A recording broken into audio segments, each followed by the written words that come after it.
But साहब batting first 202 run, 6 खिलाड़ी out, और इस्लामाबाद यूनाइटेड ने बड़ा वाइजली, कप्तान शादाब ने बड़े अच्छे से अपने बॉलर्स को यूज किया है, बैटर्स ने बड़ा अच्छा परफॉर्म किया again. Sahibzada Farhan back to back 50s। Overall अगर सम अप करें इस मैच को तो क्या कमेंट्स आपके? देखिए, मैं ये कहूँगा कि इस्लामाबाद की एक और बड़ी कॉम्प्रिहेंसिव परफॉर्मेंस है, स्पेशली क्योंकि इस मैच में वो कोई बहुत अच्छी पोजीशन में नहीं थे। एक टाइम पे उनके 5 आउट थे, 136 रन थे और 15 ओवर हो गए थे। तो आप अंदाजा लगाइए कि आखिरी 5 ओवर्स के अंदर इन्होंने जो है 65-70 रन किए हैं, ठीक है। और आखिर में जेसन होल्डर ने बहुत आला बारी ली और उसके साथ साथ जो है हैदर अली वो आए आगा सलमान की जगह पे, जो कि फिट नहीं है। तो इनका बेंच भी स्ट्रांग है, उन्होंने अंदर आके भी बड़ी अच्छी बारी ली। आगा सलमान अभी नहीं खेल रहे हैं, ठीक है, अभी वो मैथ्यू शॉर्ट नहीं मैच खेले हैं। सो डिस्पाइट चेंजिंग और चीजों को करके, बेन डार्विश भी नहीं खेले, उसकी जगह मेरेडिथ खेले, उन्होंने भी अच्छी बॉलिंग की, कैच भी पकड़े। तो इस्लामाबाद के सभी प्लेयर्स, लोकल और इंटरनेशनल, तकरीबन सभी जो है ना वो परफॉर्म कर रहे हैं और एक कंप्लीट टीम परफॉर्मेंस पुटअप करते हैं। और फिर जब आप इनकी टीम को देखते हैं, इनमें ऑलराउंडर्स बहुत ज्यादा है। तो अगर आप शुरू हो जाएं, शादाब हैं, जेसन होल्डर हैं, उसके साथ जो है और भी प्लेयर्स इसके अंदर है, इमाद वसीम है, ठीक है। जो 3 बंदे आपके कोर के अंदर ऑलराउंडर हों जो बैटिंग बॉलिंग दोनों करते हैं, इमाद वसीम का बड़ा इम्पैक्ट है इस टीम। इमाद वसीम जो है वो जब देखिए हर मैच के अंदर वो रन्स भी कम देते हैं, विकेट्स भी क्रूशल लेते हैं, मिडल के अंदर आके ना, और ओपन और मिडल दोनों जगह पे अच्छी बॉलिंग करते हैं। सो आई थिंक इस्लामाबाद का जो कॉम्बिनेशन है वो बड़ा अच्छा है। जो उन्होंने पिक्स की थी वो बड़ा जबरदस्त आउटपुट दे रही हैं जेसन होल्डर की सूरत में। दूसरा लगातार मैन ऑफ द मैच है, 4 विकेटें कल ली हैं, इससे पहले भी विकेट्स ली हैं, रन्स भी किए हैं। और अगर हम मुल्तान की बॉलिंग को देखें तो जिस तरह की इन्होंने शॉटें खाई हैं, जो इन्होंने बॉलिंग की है मुल्तान के बॉलर्स ने, अब इसकी कोई मतलब इसकी कोई जस्टिफिकेशन नहीं है। द वे उस Hasnain bowled in the end, ठीक है, जिस तरह क्रिस जॉर्डन ने जिस तरह की बॉलिंग की, यानी आप मशहूर हैं यॉर्कर्स के लिए, आप स्लोअर बॉल लेंथ करके तो छक्के खा रहे हैं। जेसन होल्डर को आपकी लेंथ ने क्या कहना है, वो इतना लंबा है, इतनी उसकी रेंज है, वो अच्छा खासा इंटरनेशनल लेवल के ऊपर वो बैटिंग करता है, रन्स करता है बड़ी टीमों के खिलाफ। आप उसको आधी विकेट में हाफ ट्रैकर स्लोअर वंस करके, तो आप किधर जा रहे हैं? यानी कि ऐसा लगता है कि प्रोफेशनल्स कहीं अपना वक्त गुजार रहे हैं, वो जान ही नहीं मारते, वो जोर ही नहीं लगाते। यॉर्कर करने के लिए आपका जोर लगता है, बिल्कुल आपको बहुत ज्यादा कह ले के जोर लगता है जिस्म का, आपकी एफर्ट एनर्जी बहुत लगती है।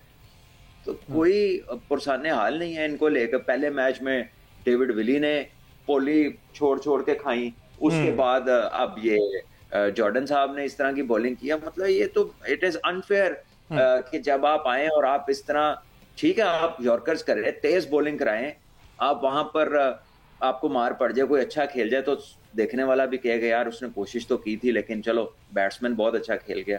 तो जब आप इस तरह की बिलो पार बॉलिंग करेंगे तो फिर फेंटी तो पड़नी है आपको, ठीक है। अच्छा, और आई थिंक जो है ना पार्टनरशिप्स भी, जैसे चेज हो या पोस्ट कर रहे हो, आपके पास विकेट्स इन हैंड हो तो वो की होती है।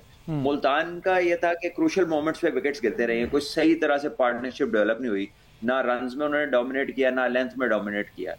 तो ये सारी शॉर्ट कमिंग्स रही हैं मुल्तान की भी। अच्छा सलमान भी, कल शादाब ने कहा है कि विकेट जो है वो मुश्किल था, स्टार्ट में हमें मुश्किल पेश आई है। इसके साथ साथ उन्होंने कहा कि सेकंड इनिंग में पिंडी के विकेट ने उसी तरह से बिहेव किया जो पिंडी का विकेट होता है, और प्लस समय मसला ये हुआ कि ड्यू भी आ गई, ड्यू के साथ खेलना, और फिर इसके बावजूद 155 ऑल आउट भी कर गए उनके।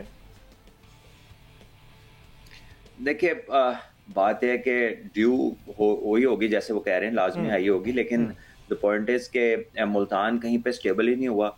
और बॉलिंग देखकर जो है तो ऐसा फील नहीं हुआ कि ड्यू थी, क्योंकि स्पिनर जो हैं वो उनका बॉल टर्न भी हो रहा था, वो ऐसा भी नहीं हो रहा था कि हाथ से निकल के फुल टॉस। और एक जेसन होल्डर का हुआ था, एक नो बॉल फुल टॉस का, लेकिन उसके अलावा तो कोई ऐसी बॉल नहीं हुई कि जिससे आपको पता चले कि यार ड्यू ने बहुत ज्यादा इफेक्ट लिया। बॉल टर्न भी हो रहा था, स्पिनर्स का ग्रिप भी अच्छा आ रहा था, अच्छी लाइन लेंथ पे कर रहे थे।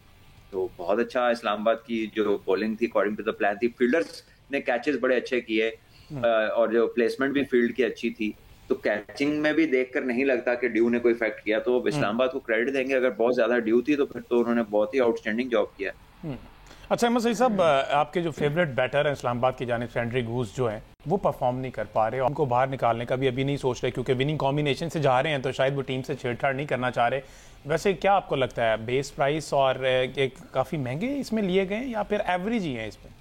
अच्छा, एंड्रियास गाउस जो है ये सबसे पहले ज़ाहिर है मशहूर हुए थे T20 वर्ल्ड कप में, जब इन्होंने ये बेसिकली इनका ताल्लुक साउथ अफ्रीका से है, वहाँ से अंडर 19 क्रिकेट खेले हैं और फिर ये मूव करके जो है वो US से आए हैं।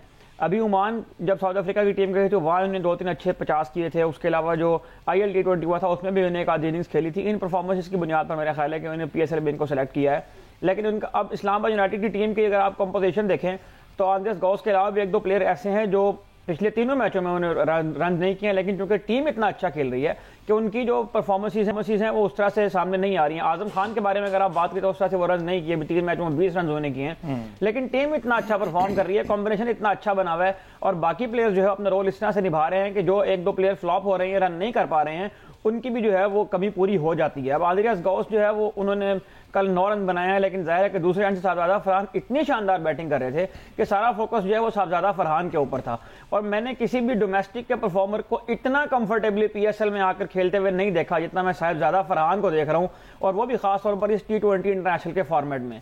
तो एंड्रियास गाउस हों या जो भी मतलब उनके प्लेयर, अभी मुझे लगता है कि इनको मजीद ये चांसेस शायद देते रहेंगे, क्योंकि इनका जो कॉम्बिनेशन है वो क्लिक कर गया है उनके साथ। अच्छा सलमान भी, साहिबजादा फरहान की चूंकि बात हो रही है, अब ये बात उठने लगी है कि आखिर साहिबजादा फरहान इससे बेहतर और क्या करें कि वो पाकिस्तान प्लेइंग 11 में आ जाएं। अगर वो आते भी है तो उनको उनकी पोजीशन पर नहीं खिलाया जाता, क्योंकि ऊपर जगह ही नहीं बनती। अगर बाबर को भी वहां से हटाते हैं तो अब साइम और फखर जो है वो स्ट्रॉन्गेस्ट कैंडिडेट हैं। मिडिल ऑर्डर में वो उस तरह से परफॉर्म नहीं कर पा रहे क्योंकि उनकी वो जगह नहीं है। तो अब अहमद सईद साहब तो कहते हैं कि वो एक अच्छा सा एजेंट हायर कर लें जो उनकी हाइप बनाए और इसी बेस पे वो प्लेइंग 11 में आ सकते हैं। क्या करें, PSL रोक के एक प्लेइंग 11 बना के एक मैच करा दें। और यार अब जब मैच होगा अगला तो ये काम होना है ना। डोमेस्टिक में काफी से पहले भी परफॉर्म किया ना वो, तो अब PSL में तो पहली दफा परफॉर्म किया ना ऐसा, तो सब उनके लिए बोल रहे हैं। तो शुभ जब अगली टीम अनाउंस होगी, अगली सीरीज होगी, तो अब तो कोई मेरा दीवाना ही होगा जो इनको नहीं रखेगा, ठीक है। लेकिन अभी फिल फॉर तो लिख के नहीं दे सकता ना कोई, अभी तो पूरी PSL पड़ी है, इसके बाद सीरीज होनी है। तो ये तो जब वो मौका आएगा, ये तो तब की बात है। अब इसके ऊपर क्या बात करें। अगर दीवाना कोई सोचे भी तो इनकी कोई जगह कहां पे बनती है? देखिए, अपने नंबर पे खिलाएं ना। अगर आपने उनसे वो काम लेना है जो आप इधर देख रहे हैं तो इसी नंबर पे करते हैं। अगर आप उनको लाकर 5-6 पे खिलाएंगे तो वो तो उसके लिए तो वो एक्सपर्ट नहीं है, वो तो उसकी बैटिंग नहीं है वहां पे उस नंबर के साथ, तो वो बिल्कुल भी सिंक्रोनाइज नहीं करती। तो आपने उसको वहां खिलाना है जहां पे उसकी मैक्सिमम आउटपुट है।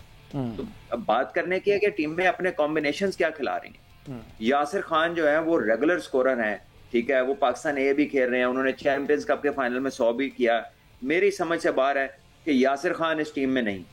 यासिर खान जो है वो मुल्तान की तरफ से मैच नहीं खेल रहे, ये बड़ी बात है। अब शायद होप को खिला रहे हैं जो कि ऑफ कलर लग रहे हैं, और वो खेलते भी हैं तो उनका इतना स्ट्राइक रेट तेज नहीं होता कि जो आप डिमांड करते हैं। फिर एक तरफ रिजवान खुद ओपनर जा रहे हैं, जाहिर है उनका काम है पूरा खेलना, लंबा खेलना, एक स्टेबिलिटी का फैक्टर प्रोवाइड करना।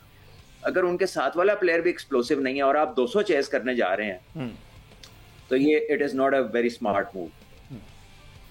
अच्छा अहमद, इस शादाब खान की बात against Peshawar Zalmi, Colin Munro ने पोस्ट मैच में कहा था कि शादाब को चाहिए एक अच्छे कप्तान, इसके साथ साथ अच्छे बैटर भी, इनको तीसरे चौथे नंबर पे खेलना चाहिए। और वेरी नेक्स्ट मैच जो है वो चौथे नंबर पर आ गए हैं और 14 रन की इनिंग्स के लिए, तो मेरे ख्याल अच्छा स्ट्राइक कर लेते हैं, जिसकी वजह से लास्ट ईयर शादाब खान ने जो इस नंबर पर आकर इनिंग्स खेली थी उनमें इन्हें कुछ रन किए थे।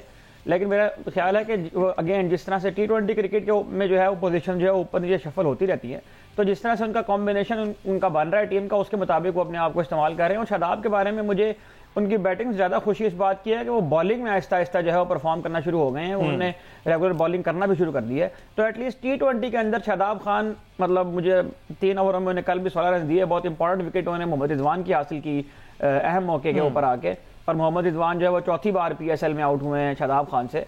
तो शादाब की बैटिंग तो जिस तरह से उनकी मैनेजमेंट यूज़ करना चाहे वो कर लेगी, लेकिन शादाब की बॉलिंग जो है वो मेरे लिए ज़्यादा खुशगवार हैरत का बायस बनी है कि वो बहुत अच्छी बॉलिंग कर रहे हैं PSL में। अच्छा, कल 2 तब्दीलियां की गई, हैदर अली को चांस दिया गया, उन्होंने अच्छा परफॉर्म किया। On the other hand Ubaid Shah को, सलमान भी बॉलिंग की बात कीजिए, 4 ओवर 37 रन, एक खिलाड़ी आउट।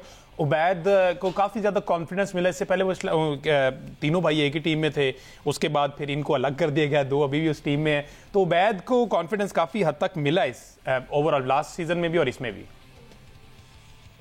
जी हाँ, देखिए टैलेंट तो उनमें है, लेकिन जैसे जैसे वो क्रिकेट खेलेंगे उनका एक्सपीरियंस बढ़ेगा और वो ज़्यादा रिफाइन होते जाएंगे। और जो कुछ चीज़ें हैं हम अपने जनरली फास्ट बॉलर्स में जो देख रहे हैं अभी तक की जो पीएसएल हुई है, कि जब इनकी तरफ कैच आता है ना, तो they do not look that they belong to this league, कि इस जगह पे वो पहुंच गए हैं। कल भी कैच हवा में जो चढ़े हैं वो उसके नीचे जो हमारे पाकिस्तानी जो प्लेयर्स थे, लोकल्स थे, वो बिल्कुल कह लीजिए कि उनके वो हालात नहीं है। जैसे इंटरनेशनल लड़का नीचे आता है गेंद के, वो डिफरेंट तरीके से उसकी ना कैचिंग टेक्निक होती है और वो कैच लेते हुए बड़ा कंफर्टेबल लगता है। हमारे जो है पोजीशन ही नहीं बन रही। और आई थिंक कि कहीं ना कहीं जाकर आगे पाकिस्तान सुपर लीग के दौरान ये चीज जरूर डिस्कस होगी कि फील्डिंग स्टैंडर्ड्स हमारे क्या चल रहे हैं। कुछ टीमें अच्छी फील्डिंग कर रही हैं। इस्लामाबाद यूनाइटेड ने जो है वो अच्छी पोजीशनिंग किया। जेसन होल्डर की बॉलरों पे आप देखें कि पुल शॉट्स के ऊपर उन्होंने विकेट्स लिए, उन्होंने अपनी कैचिंग अच्छी की है। उसके अलावा अगर आप दूसरी टीमों में देखते हैं, स्पेशली हमारे जो यंग फास्ट बॉलर्स हैं, उनकी जो फील्डिंग है, आई मीन उसके ऊपर ठीक ठाक तवज्जो देने की जरूरत है।